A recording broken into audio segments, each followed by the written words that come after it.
Coming up on this week's episode of Common Denominator. One of the most well-known words I've written, these mountains that you are carrying, you were only supposed to climb.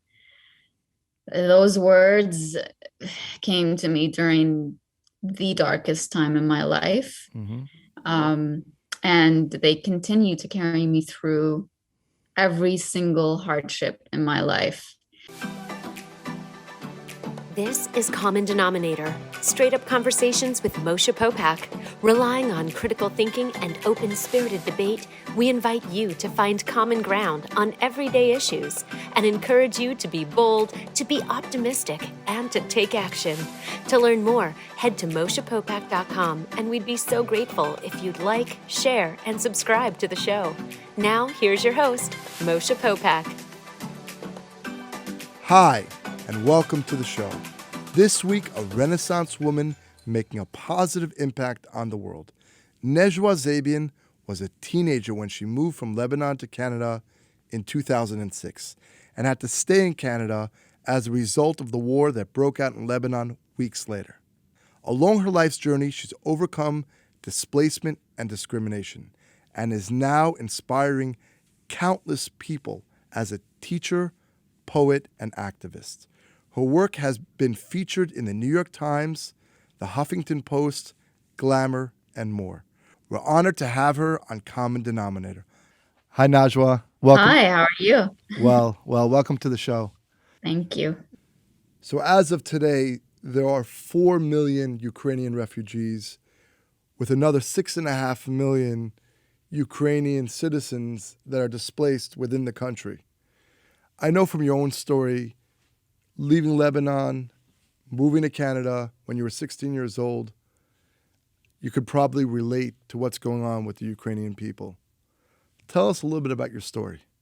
Yeah, of course. I mean, everything that's been going on right now has definitely reminded me of tough times in the past, not necessarily just from my life, but having lived in Lebanon and having seen the situation with Syrians and Palestinians and all that displacement that happened. I grew up seeing it on the news. And then it was the summer of 2006 that I came to visit my family in Canada. They were all already here, but the plan was that I would come and visit them for a couple of months and then I would go back to Lebanon. And then the war broke out that summer. And so in a way, I was pushed to stay in a place or pushed away from my home country. And that year was a very important year because it was right before grade 12. So I didn't have the luxury of time. I had to make decisions right away because I was thinking about university and everything. But just seeing that even if I wanted to go back, which was my original plan, I wasn't able to. It felt like the choice I made to stay wasn't really a choice. It was more of like, I convinced myself it was a choice so that I could live with it, even though I was 16. But I think subconsciously I said, well, it's better for me anyway. I can go to university in Canada. I have better opportunities here. And so when I see what's going on right now, I had a little taste of it. But to actually be in the country when the war breaks out and to be pushed to God knows where, you don't even know if you're coming back to your house or whether it's still there or not, or whether you're coming back to your country or not, like that kind of displacement it changes your whole life. I'll tell you something. I think that combination of fear and where you are now, I always try to bring that out, the amount of courage it takes. So I think about you as a 16-year-old, right, going through that experience. I don't know if you spoke English or French at the time, but probably scary as hell. Well, I did speak English at the time, and I think that the experience of being in a new country with new traditions and new rules and new right and wrong and new ways of being and ways that you shouldn't be, it's a lot more than just the language. Yes, the language is very important, but you are taking on a whole new life. So right now I'm doing research for my doctorate, and it's about how we can support newcomers from different countries who are English language learners in our schools. And that's inspired by my experience as somebody who came and knew the language, but I needed so much more care outside of just the language to feel like I belonged in this country, in this classroom, in this school, in this community. You know, you just, there's a part of you that feels like you were taken out of your roots, you know, as a plant, and you're being planted somewhere else. And maybe that somewhere else doesn't have the nutrients that you need, or doesn't have the conditions that you need to grow and flourish in the way that you would have if you were in the optimal place. And someone needs to take care of that. Yeah. So who takes care of that? Like, imagine these refugees right now who are going to basically all over the world, who are being displaced. Who's taking control of making sure that they have the right conditions to not just survive? Because it's so unfair to only aim for them to survive. Who's taking care of, you know, them thriving or actually continuing on the path that they were on for themselves when they were in their home country? Like, there's so much that we don't think, because we always think the language is the biggest barrier. But you know this, you and I both speak English. There are many barriers between the two of us probably that we could break, right? You remind me very much. I have a lot of friends. I grew up in a quite traditional Jewish background. And in that world, it's very insulated. And I have very smart friends, inquisitive friends. And on their journey, as they get older, they're literally like little children, like little babies. And they come out in society, and they're not necessarily want to follow a certain path as what they grew up in. And it's again, I keep going to courage, but they see it as so much internal emotional work to go through to finally develop your true self. And I think also, as going to a new country, new culture, new ideas, you're just like a fish out of water, and you have to you have to learn like a baby, right? And you know, going back, because I know your original question was about courage. I reflect a lot on that, because many people will say, well, no, I wasn't courageous. I had to do what I had to do, right? Yeah. Or some will say, you know, I was born into a certain way of living, and like, say you're born into a certain religion, and then you're now all of a sudden you don't want to live the way that your parents lived, and so you're making that change. And so some see that as courage, and some see it as being a coward. Some see it, they feel very ashamed of making that change, because it's like, you are the cycle breaker. You are the one who's breaking off that path that everyone before you has walked. So there's a part of you that constantly feels like, I'm doing something wrong. I'm doing something wrong. So I personally see it as courage. But so do I, by the way. I didn't see it as courage for a long time. So I want to tell you, shame is one of the 4 prongs that I talk about. I'm a huge fan, and the reason for the podcast and what I do, I'm a huge fan of realizing person by person human potential. And I believe that one of the 4 prongs of breakthrough is shame.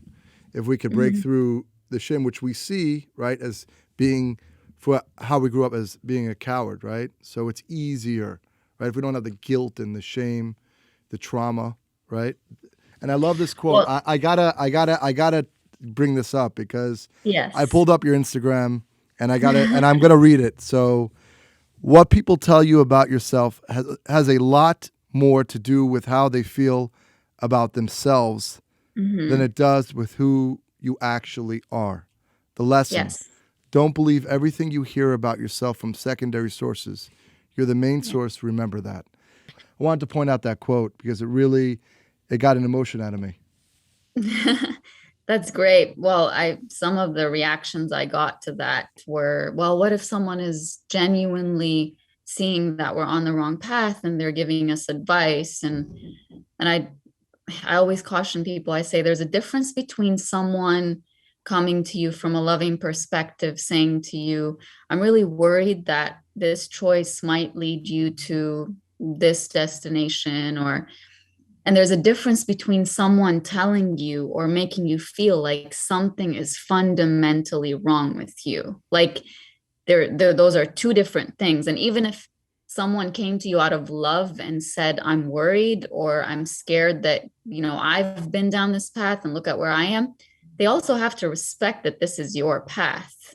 There has to be what comes from love has no expectation, as in, yes, if I'm expressing a concern about you to you out of my love for you, if you don't follow what I tell you and I get upset with you, that's not love. That's control. And so usually people who read my work tend to be empaths. They tend to be people who just like, you hear one word about yourself or about someone else and you really take it in deeply and it's heavy on you. And so if someone makes you feel like something's wrong with you, you actually contemplate that, like you try to negotiate that reality that they have tried to, place on you. And so that's why my messages are always intended for that audience, to say, like, don't allow someone's insecurity that they are projecting onto you. Yes. Or someone's wish that they had what you had, or that they had made the decision that you made. And because they're wishing that, they're trying to stop you, because if you do it, then that makes them feel less. Like, don't let that make you feel like something's wrong and make you stop that progression that you're making. I think an expression of love, I learned as a parent, you don't say, oh, you're doing something bad. It's that action, you could do it a little better. It's how you express, and you have to, Yes. right? It's how you frame it and how you express it. It took me a long time to understand that. And you have to constantly check yourself. If you want to live in love and you want to, give an open heart and be vulnerable, you have to really do, I say, you journey alone. We all journey alone, but we all arrive together. So the journey is our own journey based on our own factual background. So each person has their own different rock bottom, all right? And then they go from there and they fluctuate all different emotions from there, but Yes. the emotions are the same. The emotions we can relate to. They're so universal, and that's why, I specifically loved the questions in this interview, because I talk about the displacement of the soul. I talk about building a home in other people and feeling like a visitor your whole life, or like you're knocking on someone's door, begging them to love you, to respect you, to see you, to hear you, to make you feel like you're enough, when the real home you need to be building is within, so that you never feel displaced, so that you never feel like you're just a drifter in the world that has no anchor. You are your own anchor. And when I think about it that way, when I think I am my own home, you are your own home, that makes you the most powerful person in your own personal life, which you should be. You need to be the leader of your life. And leaders make mistakes. Leaders fall down. Leaders have rock bottoms. Leaders have times when they make decisions in a snap moment, and then they say, you know what, I could have made a better decision. Leaders carry shame, but at least they are accountable for themselves. At least they lead a life of choice. They lead a life of saying, you know what, I am overcoming the shame of XYZ. I am uh, building my self-confidence towards XYZ, instead of saying, I'm trying to derive my self-confidence from others making me feel better about myself, or I'm trying to derive it from others welcoming me into their lives, or getting that one job that I really want, or making this amount of money, or then something external is that home for you, is that safety for you. You've left yourself void of your own creation of safety for yourself, and you've, you know, maybe not consciously all the time, because we are born wanting to belong, but subconsciously many of us just think that safety and security is outside of us. And once a person becomes conscious, which I'm sure you are aware of this process, like once you're aware, you reach that level of, oh, like I am a person, and there's a difference between Clarity. who I am and what my thoughts are and what my emotions are. Then once you become aware, then it is your responsibility to stop emotionally bleeding in every direction around you, so that, you know, someone could receive your emotions and be like, you are worthy of whatever. You can say that to yourself. I think clarity, I think the journey is, you talk about empath. I think it's self-awareness in all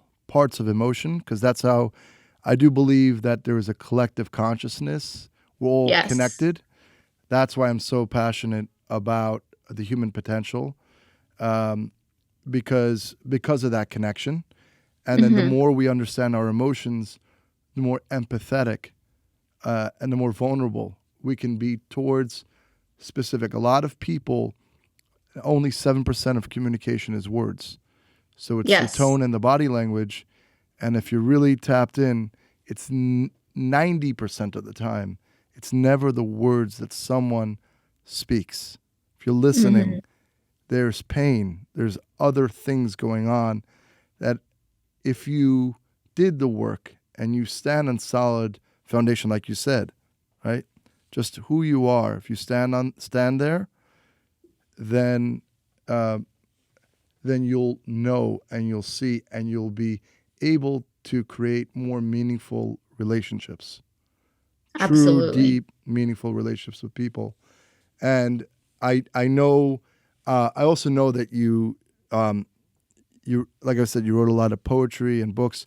Maybe you could tell us a few things that you've written that really stand out for you as a person. So one of the most well-known words I've written, these mountains that you are carrying, you were only supposed to climb. Those words came to me during the darkest time in my life. And they continue to carry me through every single hardship in my life. Just the visual I got, that all these burdens and feelings of not being wanted, not being loved, not being cared for, not being important, not being worthy of good things happening to me, or not being worthy of happiness, all those heavy weights that everywhere I went, it was like I was dragging them with me, and I was looking for confirmations that those things are true. And it would be like, see, that person did this, that we file that in the rejection folder. That person did that, we file that in the I'm not good enough folder. And just visualizing that these mountains, because they're that heavy, they feel that heavy, that I'm carrying, I am meant to climb. I'm meant to conquer them. Right. I'm meant to put them beneath my feet and rise above them.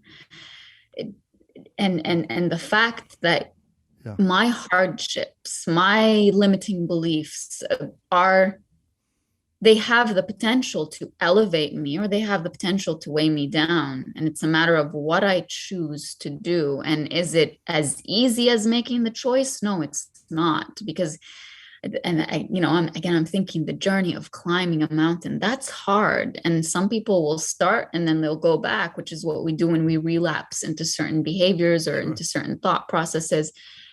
It is that difficult. But once you reach the top of that mountain, you can say, wow, look at how far I've come, and look at how small that pain was now that I'm above it. And if I've conquered this mountain, I can conquer a bigger one.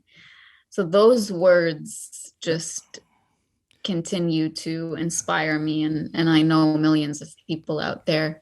The other words I would say By the way, are, I just want to tell you something because I got to yes, pause for a second here.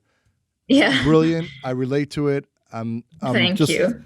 I'm just visualizing that because I wanna go to this for 1 second that people should realize, and I always use that example when you're lying in bed at night and you have pen to paper. It's both the goals that you write down and the things that are sitting in your head every single night. That is the universe or God telling you this is your journey. This is it, right? And that's your journey. You can't sit there and talk to anybody about it because that's for you. And that don't try to shy away from it. There's a reason why it came to you, right? Because anyhow, it's going to come back and it's going to wallop you even more. And the pain, Yes. right? So you have to slow and steady gain, again, the courage to face that exact point. You're there for a reason. Time happens. There's no point in escaping it. There's no point in escaping it. One of the things I wrote in my latest book, Welcome Home, is it was a reflection. And I decided to put it in the book, a couple years after writing it. It was about running away. And so I'm speaking to myself when I'm writing this reflection, saying, so what would happen if you did run away? And then I'm speaking to myself. I'm as if I'm being my own therapist. And then at one point I say, what you're running away from will be your destination until you learn what it's meant to teach you. You're always going to get to the same place. It doesn't matter where you go. As long as you're running away, that's going to be your destination. You're going to end up there again and again and again because you are refusing to learn. You are refusing to actually open yourself up to it and say, why am I trying to run away? And what am I trying to run away from? And why? What's holding me hostage? Like, what's this fear that I would rather do anything than confront this pain or this belief or whatever it is, or this reality that's right in my face, but I'm trying to just become blind to it. So it's really powerful to think that pain or any kind of emotion that we escape from is just a visitor in your home that's knocking on your door. And the more you ignore it, the louder that knock will become. Doesn't mean it's going to go away. But then what happens is you adapt to the noise in the background and you live your life with that noise in the background. It's not gone. You've changed as a result of not wanting to face it. Yeah. I want to go back. You were going to quote a second favorite of your quotes. And I know because I just wanted to go to that, but please. Yes. Share with us. So this one is another piece that made it to Welcome Home. And it was the original inspiration of why the book was written in the first place. So I said this during my very first TEDx talk. It was my very first big speech. The biggest mistake that we make is that we build our homes in other people. We build those homes and we decorate them with the love and care and kindness and respect that we want to come home to at the end of the day. And when those people walk away, those homes walk away with them. And all of a sudden, everything that we've invested goes away with them. And so we feel empty because everything that we had within, we placed in someone else. But if you think that you were able to create all of that love and care and respect and kindness and put it in someone else, that means you are the source. That means you can create it again and decide to put it within your own home. So those are Yeah, I that love that's that. another one. I love that. Thank you. People, in many different um, general about humanity is love like thy fellow like themselves. But the only way you can do that is that you have to love yourself first. And I think that people, which means giving to yourself and building yourself before you can Yes. give somebody else. And most people do not, in reality, know how to love themselves. So how can you know how to love somebody else, right? Yes. And I think that the amount of courage, again, I keep going that as a theme of the show because I relate to it in my own journey. But I Mm-hmm. know as a Muslim woman, you decide not to wear your hijab anymore. Yes. Yeah. And I think about that particular journey for you. Mm-hmm. What was that process like? Well, I see you're getting. it I see you're getting a actually little emotional. continues. Yeah. It Yeah. continues to be a process because it's so much more than just deciding to no longer wear the hijab. It was a process of unlearning everything that I learned Mm. about what being a good girl and a good woman meant. I wore it because I had been taught from a very young age that that's what good people do. That's what good girls do. And it just brings you closer to God. And you should bring yourself closer to God because, that makes God love you more. And I wore it at such a young age. I was in grade 7. I was attending an Islamic school. I was like the perfect kid. I never got in trouble. And I felt good that I was being perceived as good. So then I come to Canada. 3 years later, I'm on the bus, and this older guy who's sitting at the back of the bus, who's covered in tattoos, and that doesn't really mean anything, but I vividly remember that day. He kept staring me down, and as he was about to step off the bus, he looked at me and he said, you're in Canada, you don't have to dress like that. And that was the first time that I was confronted with the question of, why am I wearing this? Because I had never really asked myself that question before. It was the answer I just told you. I thought that's what being a good person means. And so I remember the next day looking at myself in the mirror as I was about to wrap it around my head. And I said, do I not wear this just so that I'm not perceived a certain way by people? Or do I choose courage and continue to wear it? And I actually wrote about it in Welcome Home as I used the word courage. Do I choose courage and continue to live in a way that feels authentic to me, for that sole purpose? And so I chose courage that day. Then years later, this would have been about 4 years ago, I had just moved out of my parents' home, which again, for a Muslim woman is considered, why would you do that? You move out of your parents' home when you get married. And so I had moved out, and I was sitting in my apartment one night, and I was imagining, at that point, I had written 2 books. And I was imagining, I already knew, and I'm not saying this out of being full of myself in any way, but I already knew that my name would make history because of the mountains quote that I just mentioned to you, and just seeing how it was just everywhere. And so I'm imagining 100 years from now, if someone were to write a biography about me, what would that look like? And so I see, Najwa Zebian, there's a picture, and Najwa Zebian changed the world by, and then I went back to the picture, and the picture, I wasn't covered, but in real life I was. And so it hit me that the way I projected myself into the world did not match the way I perceived myself. And then, oh my God, the fear of, how do I confront everyone who knows me and my family and my friends and everyone who looks up to me because I'm covered and because I live in this life? So how do I confront them and say, I don't see myself this way anymore? So for a few months, I was thinking deeply about it.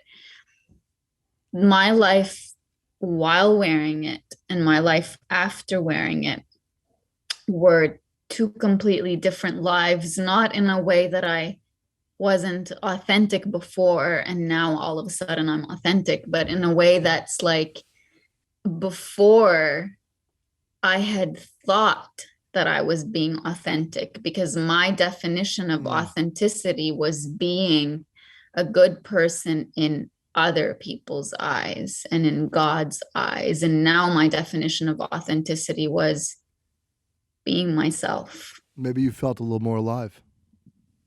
I did, because, and also anyone who's listening to this, you probably can relate to this too.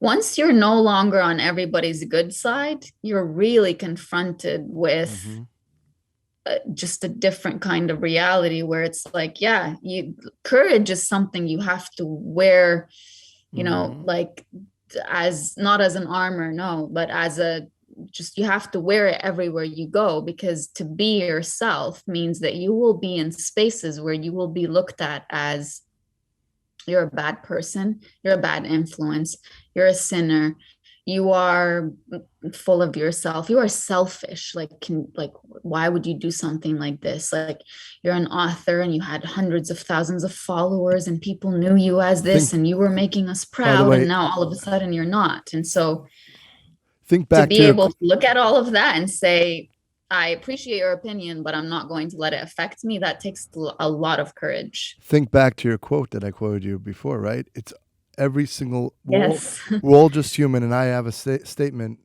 and I think it's true. Anybody that tells you that they know, any human that tells you that they know, I tend to just run the opposite way. So that's all we see, right? In this world, all we see is just humans. Nobody knows. I went to a lecture, and I know you mentioned on your particular journey on this instance about unlearning. Yes. And the greatest, this particular lecture was here in Miami, and he said, and it just spoke to me. And my mission, my life mission, is to unlearn everything that I've ever learned.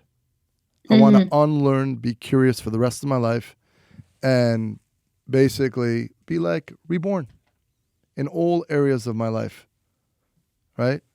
That's beautiful. Yeah, that's what it is, because everything, if we take it, again, the pen to paper, and why is that so? Right? Why? Who said so? Maybe it existed 100 years ago, 200 years, maybe now, right? Well, that process of unlearning it'll go for the rest of my life. That's what it is. And person by person, the more we can tell our story to unlearn different areas of their life, to be free, right? Then we've actually done something, which means that we've empowered people to learn how to fish for themselves. And most importantly, we've empowered ourselves, right? Like, that's right. Going back to what you were saying about self-love and how we struggle with the practical side of things. Like, I would always say, yeah, I know what my worth is, you know? But then how do you put it into practice? And the simplest example I give people is, if you were to go to a store and you see something that you know someone you love would like, do you think about the price? Most of us don't. You're like, oh, they're going to love it, I'm going to get it. But then if you see something you like, do you not think of, oh no, it's too much, like I don't need this? That's one of the examples that I give. And I always say, you know, self-love is through action. If you are confronted with a situation where you either speak up for yourself or you don't, self-love is speaking up for yourself, like showing yourself through action that you love yourself. And my God, does that take courage? If you've been trained your whole life to be a people pleaser and to put everybody else ahead of you, because God forbid you put yourself ahead of everybody else, that means you're selfish.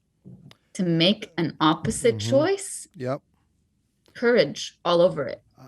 It takes, yes, to learn how to receive. To learn how to receive is a tremendous work. If that's all you've been doing is the opposite your entire life. But I wanna just say this to you. This has been amazing. I wanna tell me about a year, 5 years, 10 years? What are you up to now, and what are your projects that you're working on? So I'm right at the end of my doctorate, so I'm almost done that, and I talked to you about that work. And I'm really excited to be done because I just want to continue to be more in control of what I do and not really answer to someone. I have 2 books that I'm working on, and they will be new adventures for me because as I mentioned, my journey of, taking the hijab off, my journey of moving out, my journey of writing more and just being more myself, it's opened up doors for me that I didn't know were possible for me in particular. And so I'm more open to sharing stories from my life and ways of thinking and just thought processes and just revelations that I've gotten as a person who is like genuinely doing the work to grow. And I want to put that in those 2 books that I'm working on. In 5 years, I don't think that far ahead, just because one of my main things is don't chase a dream, but live it. Sure. But if I continue living my dream, which is to just openly and authentically express and be myself, in 5 or 10 years, I see myself just living in a way where I don't have to spend as much time coaching myself to not worry about what people think, or to not worry about whether I'm a good person or a bad person. Like, I see it becoming a process that is so natural. Right. And I also see that inspiring millions of people around the world, and I'm really excited for that. So I'll tell you, I'm probably about 10 years older than you, and I remember hearing from Oprah Winfrey. She said humanity, all the people that she interviewed, men, women, and children, the common denominator of all of them was that they all needed validation of feelings. And you talk about that self-love, and you talk about going within yourself. The intentional work of being able to get validation from yourself, right? When you have those conversation, meditation, or whatever you're doing, that is a great place. So I wish you luck. I wish you luck with that. I believe that is correct. Where because how could, if you're not living your authentic self, how could other people know who you are? And then how could like attract alike? It doesn't happen. Yes.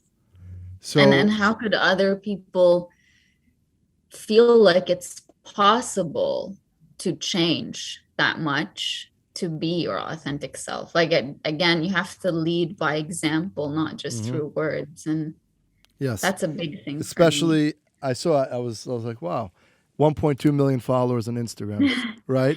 So there's people are hearing you.